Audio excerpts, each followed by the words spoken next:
Ever dream of escaping the city, leaving behind the noise, the traffic, and the endless rules? That was my dream.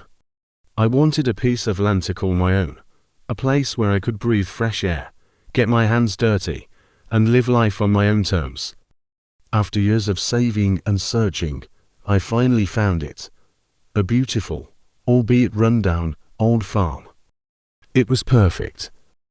20 acres of rolling hills, a charming old farmhouse that needed a lot of love, and a classic red barn that had seen better days. Most importantly, it was located just outside the pristine, manicured gates of the Harmony Creek Estate subdivision. Or so I thought. The day I closed the deal was one of the happiest of my life. I popped a bottle of cheap champagne on the creaky front porch, looking out at my overgrown fields, and imagined the future.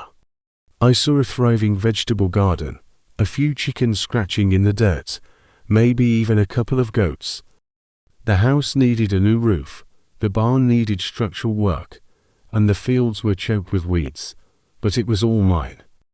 The property records were crystal clear. My farm was a separate parcel, with its own history stretching back a century, before Harmony Creek was even a blueprint.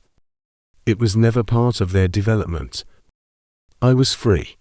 I spent the first few months in a state of blissful, sweaty, back-breaking labor. I started by clearing the land around the house, pulling up stubborn weeds and cutting back overgrown brush.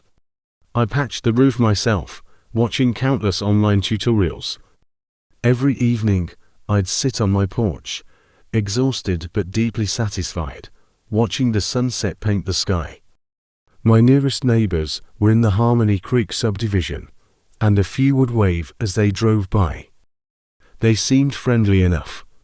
Then, about 3 months in, the first letter arrived. It was in a crisp, cream-colored envelope with an embossed logo, the Harmony Creek Homeowners Association. I figured it was a welcome letter, maybe an invitation to a community barbecue. I opened it with a smile, but the smile quickly vanished. It wasn't a welcome, it was a bill. A bill for 3 months of HOA dues, plus a late fee. And a list of violations. My unmowed fields were an eyesore. My dilapidated barn was a safety hazard. My unapproved roof patch didn't meet community standards. I honestly thought it was a mistake. A simple clerical error. I called the number on the letterhead. A woman with a voice as sharp as broken glass answered. I politely explained that my farm wasn't part of the HOA.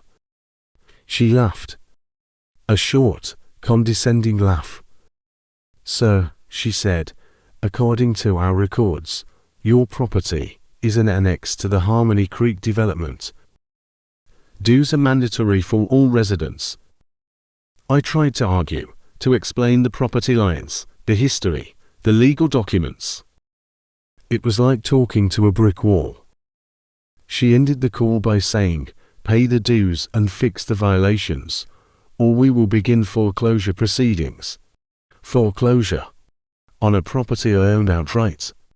A property that was never part of their association to begin with. I was stunned. This had to be a joke, a bizarre, unfunny prank. But the letters kept coming. Each one was more threatening than the last. They added more fines, more late fees. They sent a certified letter demanding I tear down my unauthorized agricultural structure, which was my 100-year-old barn. They said my plan for a chicken coop was a violation of the no livestock rule. I started talking to a few of the neighbors, the ones who had seemed friendly. Their smiles faded when I mentioned the HOA. They told me horror stories. One family was fined because their kid's tricycle was left on the driveway overnight. Another had to rip out their beautiful rose garden because the specific variety wasn't on the HOA approved plant list. They were all living in fear of this tyrannical board, run by a woman named Karen. Yes, her name was actually Karen, who seemed to wield her power with sadistic glee. They advised me to just pay. "You can't fight them," one neighbor whispered. "They have lawyers. They'll ruin you." That's when the anger started to burn away the confusion. Ruin me, for what? For trying to live my dream on my own land, for fixing a leaky roof and wanting to grow my own food. No. I wasn't going to roll over. This wasn't just about money or a barn anymore. This was about principle. This was about my freedom. So, I decided to fight back. I knew I couldn't do it alone. The first thing I did was hire a lawyer, a specialist in property and real estate law. He reviewed my deed, the plat maps, and the county records. Just as I thought, he confirmed my property was completely independent of Harmony Creek. The HOA had absolutely no legal jurisdiction over me. Their claim was based on a fraudulent, self-created map they had in their own files, which had no legal standing. But a legal opinion wasn't enough. I needed to hit them where it hurt. I'm not a confrontational person by nature, but when pushed, I can get creative. I realized that the HOA's power came from the neatly printed rules in their covenant book. They loved their rules, so I decided to use their own obsession with rules against them. My first move was to research the history of the entire area. I spent days at the county records office, digging through dusty old books and maps. And I found gold. I discovered that the public road leading into Harmony Creek Estates, the one they had so proudly gated, was actually built on an old county deed right-of-way. They had put up their fancy gate on public land. Armed with this information, I filed a complaint with the county. The county commissioners were not happy to learn that a private association had illegally blocked a public right-of-way. They issued an order to the HOA. Remove the gate within 30 days or face significant daily fines. The chaos in the community was immediate. The gate was their symbol of exclusivity and security. Now, it was gone. Next, I turned my attention to the violations they had cited on my property. My unmowed fields, for instance. I registered my farm with the state as a protected pollinator habitat. I put up official-looking signs all along my fence line detailing the importance of native wildflowers and grasses for bees and butterflies. Suddenly, my eyesore was an eco-friendly, state-recognized sanctuary. The HOA couldn't touch it without looking like they were anti-environment. For the dilapidated barn, I had it professionally assessed by a historical preservation expert. He wrote a glowing report about its significant rustic architectural character and its importance as a remnant of the area's agricultural heritage. I filed an application to have it listed on the local historic register. Tearing down a historic structure, not a good look for the HOA. This was just the beginning. I started a blog and a social media channel called The Farm Outside the Gates. I documented every ridiculous letter, every baseless threat from the HOA. I posted pictures of my violations, the pollinator field buzzing with life, the historic barn standing proud. I shared my legal findings about the public road. The story took off. Local news outlets picked it up. People from all over the country who had their own whole horror stories started sharing their experiences and offering support. The residents of Harmony Creek started to see what was happening. They saw me, an outsider, standing up to the bullies they had been afraid of for years. My fight became their fight. They started questioning the board's spending, demanding financial transparency.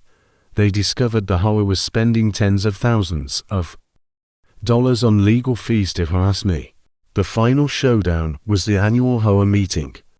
The residents, emboldened by my public fight, showed up in force.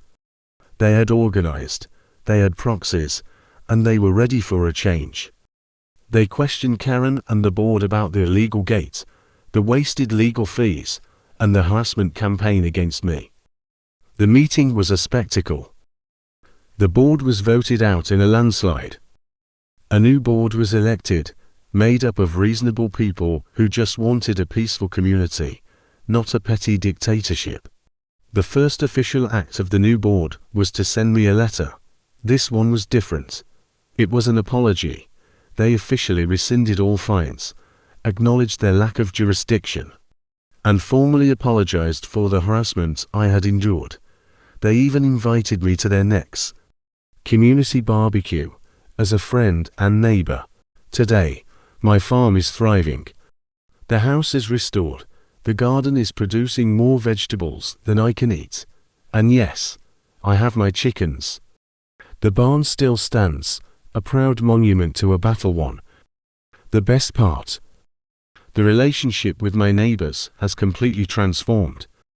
We're a real community now. We help each other out. The kids from Harmony Creek love visiting the farm to see the chickens, and their parents often stop by to chat or buy fresh eggs.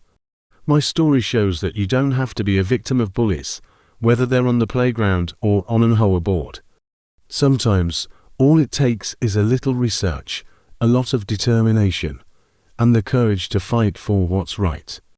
It wasn't easy, and it wasn't cheap, but I won my freedom back, and in the process, helped a whole community find theirs too. Thanks for watching, and don't forget to stand up for your rights.